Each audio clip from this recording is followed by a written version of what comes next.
one of the things that seems to be very prevalent to me is that it's not just in America, it's across much of the developed world. The financial sector over the past 30 to 40 years has grown increasingly powerful and has captured essentially a lot of the regulators and quite a lot of the major parties, especially in the US and Britain, where I'm like most familiar with the situations. Now, how concerned are you with this capture? Because for me, this seems to be like a really crucial issue that no one really addresses what the consequences of it are. Because if our regulators are completely bought by the people they're meant to be regulating, we don't, like, the system doesn't work then. And no one seems to say that. Like, is that a bit too much like the end is near, doomsday sort of person? Or like, how concerned are you about crashes. this? There were crashes. There was the 29 crash and the 08 crash, and there was the flash crash. Plenty of crashes. It's built into the system. I don't know what happens in every other country. I know that in South Korea, there's a big regulatory push against naked short selling, and they are probably doing more than the Americans, but I see all the time that they are going after anybody who might be suspected of naked short selling. They're really very tough on it. Take the UK, on the other hand. The UK is very open to all kinds of financial shenanigans. One interesting story is, and I hope some UK reporters will take this up, at the time of the collapse of Lehman Brothers, Lehman was doing something called rehypothecation. That means you can lend out shares in margin accounts. But it means also what happened is other people who got the loan would then lend them out and would then lend them out again. So you had a daisy chain, but there were still digital entitlements for each of them. In the US, there's a rule you could lend out only 140% of the real shares that you have, which I think on the face of it is absurd. In the UK, there is no limit at all. And these were being used to cover shorts. That's why it's relevant here. They would lend out a share to some prime broker, who would use it to cover shorts. But maybe those shares had also been rehypothecated to another prime broker who would use it to cover shorts. Well, when Lehman collapsed in 2008, there were some clients, American clients, who wanted their shares back.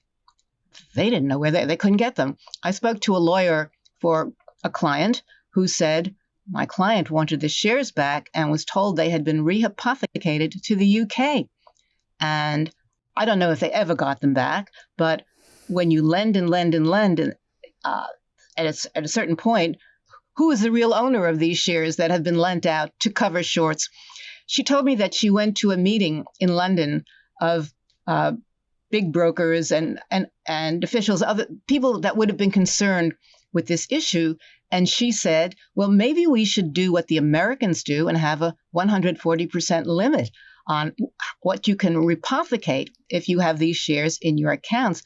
And they said, oh, no. We are making too much money lending these shares out multiple times. And so the UK still has this smoke and mirrors system of rehypothecation.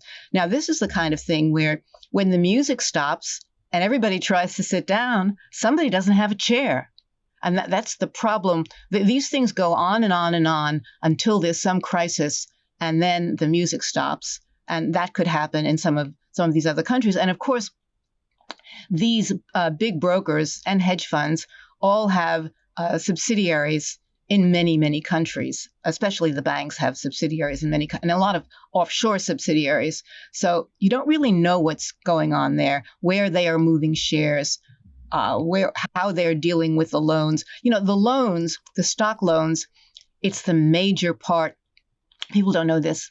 It's the major part of the profits of the big the prime brokers. I've seen the number 75%. It's massive. Massive. Hang on. Let me just correct, make sure I've got this right. You're saying that 75% of the profits of big institutions in some cases come simply from loaning shares out that are on their books. This was from investigation, the discovery in Goldman Sachs, the overstock case against Goldman and Merrill. And I talked to one of the investigators who had worked with Patrick Byrne on this case, and he said they were astonished. He said, I thought, must be a big number. This may be 20%. But in discovery, he said, we were astonished to find that they were getting 75% of their profits from stock loans. Now, two things about that. One is, and there have been cases on this. In some cases, they have made loans to brokers or to clients, to brokers on behalf of clients who were shorting and needed shares to cover the short, and they never sent any share. They charged them, and sometimes for hard to borrow, like Overstock, it would go to 50% of the cost of the share. It was very, very high. And there was a suit by a company called ETG, the Electronic Trading Group, and they sued all the prime brokers, and they said, we have been paying you to get shares to cover shorts, and we believe you are not providing real shares. And the problem at that time, and probably still the case, they lost in the lower court because the court said, well, the federal court, we don't have jurisdiction. The SEC has jurisdiction over this. You have to go to the SEC with your complaint. Went to the next court, the appeals court, and they said the same thing. And it went to the Supreme Court, and the Supreme Court declined to take the case. So here we got the fox guarding the hen house, and one of the hens is complaining, the fox is out to kill us. And the farmer says, I'm sorry, the fox is in charge of the hen house, and nothing I can do about it. That's what happened there. So in many cases, if you look at the numbers at the short interest, those are shares not yet covered. And that was true for GameStop. A huge number of shares, the short interest meaning shares not yet covered. They couldn't cover them because they said they were lending out shares to the short sellers, but they didn't have real shares. They didn't have anything. It was fake. Either the real shares to send them that they were borrowing or the locates. It was all fake. And the reason is they get a lot of money for these non-existent shares that they are supposedly lending out. That's the dirty little secret of why the naked short selling is so central to what the prime brokers and big banks, because they're now connected, what they are doing. You're kind of blowing my mind a little bit here. I mean, I think you've understated it there. It's not a little secret. This is a huge fucking secret. Like, this is insane. I mean, I knew it was corrupt, but wow.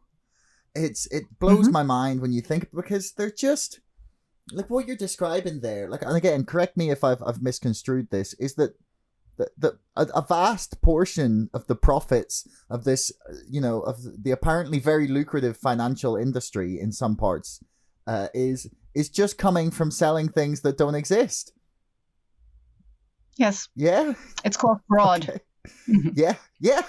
Like, that's, if you did this in any other world, you would be in jail like that.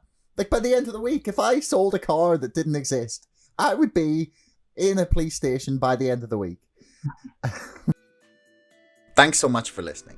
If you enjoyed the show, please subscribe, follow me on Twitter, or sign up to our mailing list. Thanks a lot to our sponsor, ExpressVPN, the #1 most trusted VPN. Get lightning fast connectivity with servers in 160 locations across 94 countries. Keep your browsing privacy safe with ExpressVPN and get a 35% discount on 12 months of ExpressVPN when you follow the link in the description below. Don't forget, my book is now out and available to order on Amazon and on bookshop.org. That's Brexit, the Establishment Civil War. And most importantly, thanks for listening. We'll see you next time.